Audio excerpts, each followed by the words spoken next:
Hello everyone, welcome to off-tanking Ozara and The Serpent, or vSO. Now a lot of people don't like doing this or try their best to avoid doing this because one small move can kill you, and if you die then the entire group wipes. Now I'm going to be doing this on a Argonian DK, which is probably the easiest class and race combination to tank with because it gives you resources back. Now, what you want to do when you're off tanking is either wear something bulky with something sustain or going something sustain and going health. What I normally run for this situation is Chudon, the Monster Helm, Plague Doctor, and Alkosh. Now, Alkosh isn't very needed in this situation because you're not really working for any synergies. But I use it because it gives me my max stamina and basically a good amount of magicka. Now the set itself doesn't give magicka, it's just the way you have it on. And also the enchants you have, what I'm using is to reduce the cooldown on the pots and also additional infused magicka, so that I have a good amount of magicka recovery and I can pop my potions whenever I need. Now you can also use Earthcore as your monster helm, Green Pact, Dragon, or really anything that can give you sustain, but I choose to use this just because it's easy and it's accessible. Now, what the group is doing is going to be the Circle of Protection method. Now this method's really easy on the DPS and healers because they're inside the healing springs, they are very close to each other, and they're also getting reduced damage if your main tank is constantly using Circle of Protection. Now, they don't have to, but it's also helpful, and if you're main tanking, it's also really good to have Warden as your monster helm. Now, the main tank is going to be grabbing the boss and the War Priest. What the off tank is in charge of grabbing is the Overcharger, the Troll, and the Serpent tank. Now the reason why is because these can put out a lot of damage, and if you haven't played this yet, you will find out that the Troll throws something which is a type of disease, and it can really affect your group badly, sometimes even killing them. So what you're going to be doing is basically just making sure that your ads are being taunted, because if you don't taunt them, they will run away or run towards the group, and at that point you're basically really close to having that group wiped. So one thing I want you to notice is that I am dropping my shield whenever I am not overcharged or taking any damage. Now, it's good to keep your shield up, but then it's also wasting your stamina. So if you're a DK, you can just spam your obsidian shield and get your stamina back. But with that, you will keep in mind that it's wasting your magicka, and your magicka is also used for your green dragon's blood. Now, you have two forms of healing here. A lot of people don't use this ability, they just use it on their bar because that's what many people have told them to use to reduce the amount of damage taken or the amount of stamina used when blocking, which absorb magicka. This is really helpful in this situation because the Overcharger will be throwing light attacks at you, and whenever you absorb them, you heal. Now, what you're going to be doing is basically pairing your obsidian shield with your absorb magicka, or if you're really in the bind, you're going to be using your green dragon's blood. But just remember, if you're using obsidian shield and green dragon's blood back to back, you're going to be wasting that stamina. Well, sorry, we're going to be wasting that magicka, and you really need that magicka. And as long as you have good DPS, good healers, and a good main tank, then you're going to be perfectly fine. It shouldn't take that long to be kiting everything.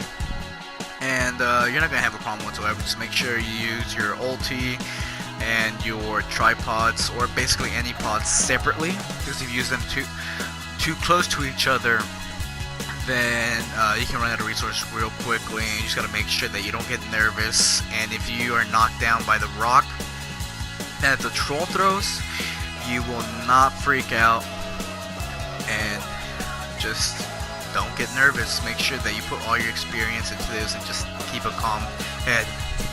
Now this clip here, I'm gonna show you how to wipe a group. Now the reason I'm showing you this is because positioning does really matter in this situation. The Manticore has a huge AoE, which you're seeing right now, and it can wipe the entire group. So what you want to do is grab everything and hold them near the stairs or on the stairs. I prefer near the stairs because it can still, because there's a chance that the boss will not give you any drops. Now the way I guarantee, or at least have always been getting the drop from the boss as an off tank, is I start out with the group. Now a lot of people, as the off tank, they just wait until they do their job. And what that means is basically they're not doing any support, they're not debuffing the boss, they're just waiting until the Lamias and the Manticore comes out. Now that is the job of the tank, is to grab the Lamias away from the group, because if they are attacked and killed, they explode and that can wipe the group. And the Manticore, like you saw earlier, can also wipe that group with that AoE. So as an off tank, you should remain with a supportive mindset. During a poison phase, you're giving them obsidian or fragmented shield. I prefer fragmented for the longer lasting mending. I use blood altar, and I also rest people if they go down so that the DPS don't have to. Now, the reason I don't like DPS getting the reses is because that's a DPS loss. So it's a lot better that you're off tank, which is basically doing nothing until a certain period of time, than for them to grab the reses instead. Now, what you saw earlier when I turned blue and said to use my magicka, that is basically a magicka bomb put on you, and if you don't use a certain amount of magicka, it will kill you. Now, for an off tank or a regular tank, it's really not that hard to use up your magicka, because doing maybe 2 obsidian shields paired with 2 green dragon's blood, it can really just basically use up all your magicka. That's why you also gotta be smart whenever you're tanking Ozara or off tanking this boss. Now, what I normally like to do is use Heroic Slash on the Manticore, because it does a lot of damage. It also does a lot of bleed damage. So I just hit it with Heroic Slash, reducing its damage, applying the minor main, and just getting my ulti faster. And that's basically all you have to do, is make sure that the ads are taunted and staying away from the group. That also applies to Ozara. Now, what's going to happen here, if you're doing hard mode, after 5 phases, you're going to die. Doesn't matter how good of a tank you are, you can't take this hit. It will do a lot of damage. And you do not want to get too close to the group, especially holding the Manticore, because having some bad form of RNG or even a little bit of lag, you can have the Manticore do that AoE close to the group and wiping them. So you basically stay back here, but also keep in mind that you want to get a little close to the group whenever the bubbles come out. That's why people in that area will be calling out the bubbles. Now, what the bubbles are pink shields that protect you from this huge AoE that one-shots everybody that isn't surrounded by that shield. Now, what happens here is you want to get a little closer to the group and make sure that you're close enough for somebody to res you. And as soon as that happens, the Manticore and the 2 Lamias go away. So you just have to go back to being your supportive role, staying with the group, getting reses, dropping Blood Altar, maybe even Circle of Protection. I like using Circle of Protection as well during this situation, because a lot of people that are newer to hard mode can die, and if they die, then it's going to affect everyone, and basically you just gotta make sure that you pick up everybody. Now what's going on here is, the reason I like this hard mode is because it's so forgiving. If you have 2 people alive, you can recover the entire group. Just make sure your tanks are up, your healers are up, and as off tank, since you got nothing else to do, drop a Blood Altar, drop some Obsidian or Fragmented Shields, and pick people up, help them up. Make sure you're also lined up whenever World Shaper comes out, and just make sure you're also debuffing and attacking the boss so that you can still be getting that drop. Now here, whenever you see World Shaper, the first World Shaper of each turn, of each bubble phase, or the beginning of the trial, the World Shaper is gonna show you the Lamia.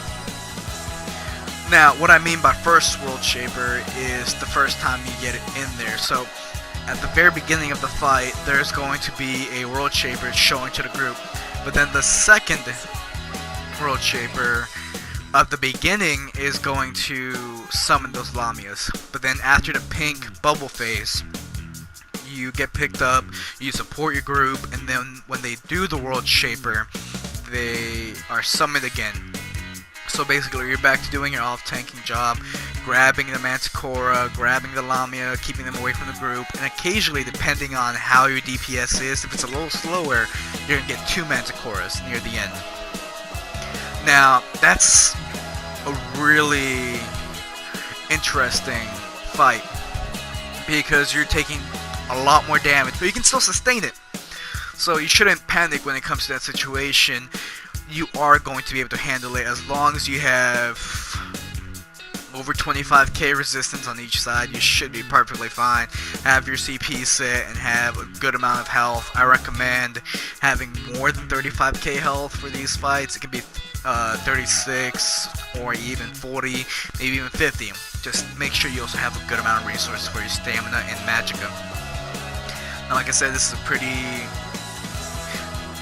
easy fight. Now, the reason I'm saying it's easy and some people find it hard is the more you do it and the calmer head you have, the better it's going to be for you. Now, the reason why I say that is because tanks, basically, well, any player can die if they panic. And if you panic and you do something too early, you overcast something, or you just get lost and you don't know what's going on, then you will die, or you will cause the group to die. So what I always recommend is always asking for help, always questioning, so that you can better understand what's going on.